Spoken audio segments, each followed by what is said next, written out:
साफ हो। है वही इंसान जहाँ इंसानियत का वास हो। काम हो अच्छे हमारे और नीयत साफ हो। है वही इंसान जहाँ इंसानियत का वास हो। है वही इंसान जहाँ इंसानियत का वास हो। अजित पवार हे फक्त एक नाव नाहीये, ही एक भावना आहे. अजित दादा हे नाव दादांना वारशाने मिळालेलं नाहीये. हे नाव त्यांनी आपल्या कर्तृत्वाने जनतेसोबतच्या बांधिलकीतून मिळवलंय. 1991 मध्ये त्यांनी संसदीय राजकारणास सुरुवात केली आणि त्यानंतर राजकारणात त्यांनी कधीही मागे वळून पाहिलं नाही. 1991 पासून ते आज तागायत अजित दादांनी बारामती विधानसभा मतदारसंघाचं नेतृत्व केलं. बारामतीचा कायापालट केला.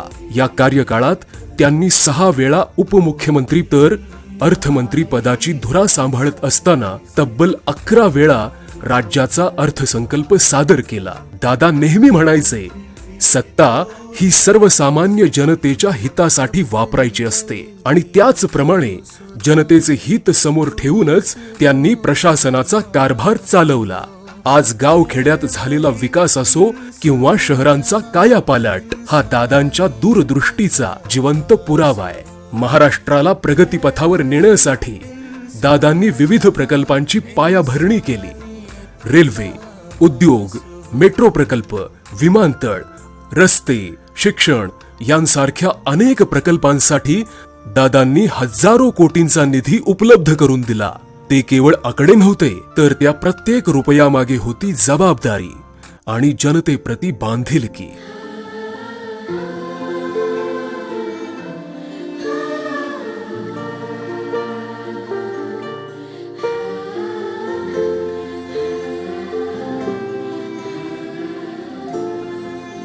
एकच वादा अजित दादा, कामाचा माणूस आपला दादा या फक्त घोषणा नव्हत्या, तर त्या दादांनी कमवलेला जनतेचा विश्वास होता आणि हीच त्यांची ओळख होती.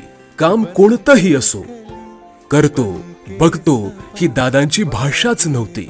दादा स्वतः जमिनीवर उतरून त्या कामाची पाहणी करायचे आणि तेही वेळात. दादा हे युवक, युवती, शेतकरी, महिला, कामगार, खेळाडू, कलाकार या प्रत्येक घटकाचा हक्काचा आधार होते. त्यांनी कला, क्रीडा या क्षेत्रांमध्ये काम करणाऱ्यांचाही त्यांनी आदर राखला.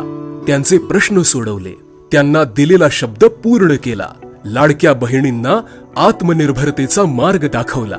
जगावर कोरोनाचं संकट आलं तेव्हा सर्व काही ठप्प झालं होतं. मात्र या भीषण महामारीच्या काळातही दादांचं काम थांबलं नाही. त्यांनी सक्षम आरोग्य व्यवस्था उभी केली. प्रत्येक जिल्ह्यात वैद्यकीय महाविद्यालय सुरू करण्याचा निर्णय घेतला. इतकंच नाही, महापूर, अतिवृष्टी, दुष्काळ या प्रत्येक नैसर्गिक संकटात दादा बळीराजाच्या पाठीशी ठामपणे उभे राहिले. पीक विमा, पीक कर्जापासून ते हजारो कोटींच्या कर्जमाफीचा निर्णय घेत दादांनी शेतकऱ्यांना बळ दिलं. हर सांस का, हर ख्वाब का, उम्मीद के सैलाब का, तुझसे जुड़ी हर बात का शुक्रिया. तेरी धूप का, बरसात का, थामा जिसे उस हाथ का, अच्छे बुरे हालात का शुक्रिया, शुक्रिया. विकासाचं राजकारण करताना दादांनी कधीही पक्ष पाहिला नाही, जातपात धर्म पाहिला नाही. शिव, शाहू, फुले, आंबेडकरांच्या विचारांनी प्रेरित होऊन ते काम करत राहिले. त्यांचे सर्वच पक्ष, सामाजिक संघटनांशी चांगले संबंध होते. दादा हे व्यक्तिमत्वच दिलदार, प्रेमळ आणि तितकंच रोखठोक होतं. तसंच ते वेळेचे तर खूप पक्के होते. खरं तर संपूर्ण आयुष्य दादांनी जनतेचं घड्याळाकडे लक्ष वेधलं. परंतु स्वतः काम करत असताना दादांनी कधीही घड्याळाची वेळ पाहिली नाही. भल्या पहाटेपासून कामाची सुरुवात करणाऱ्या दादांचा दिवस हा रात्री उशिरा काम संपल्यावरच समाप्त व्हायचा. परंतु वेळ पाळणे हीच त्यांची खासियत होती. कोणतीही बैठक असो, कोणताही समारंभ असो, दादा नेहमी वेळेत किंबहुना वेळेआधीच पोहोचायचे. एखाद्या वेळी उशीर झालाच तर ते धावपळ करताना दिसायचे. 28 जानेवारीला ज्यावेळी दादांच्या विमानाचा अपघात झाला,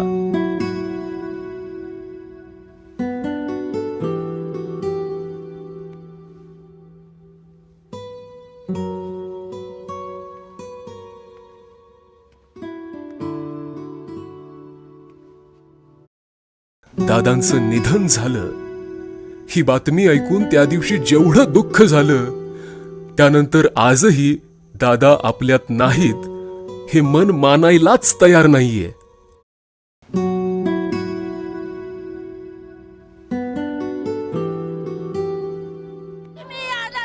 दादांच्या अपघाताची बातमी कळताच लाखोंच्या संख्येनं जनसागर बारामतीमध्ये दाखल झाला. हे लोक कोण्या एका जाती धर्माचे किंवा राजकीय पक्षाचे नव्हते, तर ते दादांवर जीवापाड प्रेम करणारे, दादांनी आयुष्यभर कमवलेली माणसं होती. सामाजिक जीवनात काम करत असताना दादांनी राष्ट्रवादी परिवारालाही तितकाच आधार दिला. पक्षासाठी झटणाऱ्या प्रत्येक कार्यकर्त्याच्या खांद्याला खांदा लावून ते उभे राहिले. महाराष्ट्रवादी विचार जोपासत त्यांनी पक्षात सर्व समाज घटकांना योग्य संधी दिली, त्यांना बळ दिलं. दादांनी एक नेता म्हणून कधी भाषण नाही केलं. एक तुमच्या आमच्यातला कार्यकर्ता, मोठा दादा म्हणूनच ते बोलायचे. कधी रागवणं, कधी हसवणं, तर कधी भाषणात विरोधकांचा समाचार घेत एखाद्या कार्यकर्त्याची फिरकी घेणं, या दादांच्या भाषण शैलीचा अवघा महाराष्ट्र चाहता होता. जर कधी एखादा कार्यकर्ता लव्ह यू दादा म्हणाला, तर दादा त्याला आय लव्ह यू टू म्हणून उत्तर द्यायचे. तर कधी म्हणायचे, आपल्या बायकोला जाऊन आय लव्ह यू म्हण, आधी घड्याळाचं बटन दाब. तर कधी आपल्या परिवाराचीही काळजी घेण्याचा सल्ला देणारे दादा तितकेच कुटुंबवत्सलही होते. अजित दादांसाठी त्यांच्या आई आशाताई, सुनेत्रा वहिनी, पार्थ दादा आणि जय दादा हे सर्वस्व होते. आणि तेच आता दादांचा विचार, दादांचं व्हिजन पुढे घेऊन जात आहेत. मात्र आपले दादा आज अचानक आपल्यातून निघून गेले. क्या बताऊं ना कहाँ हूँ मैं,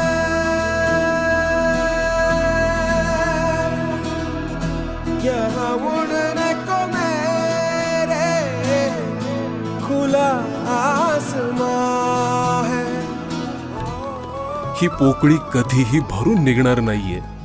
त्यांचं नसणं म्हणजे केवळ राजकीय हानी नाहीये, तर महाराष्ट्राचं वैचारिक, सामाजिक आणि भावनिक नुकसान आहे.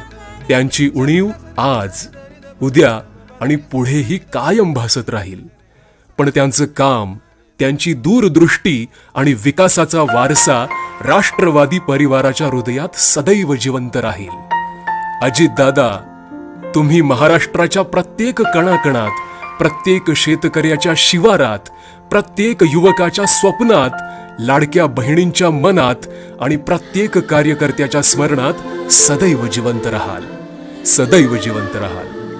आदरणीय अजितदादांना भावपूर्ण श्रद्धांजली. समस्त राष्ट्रवादी परिवार.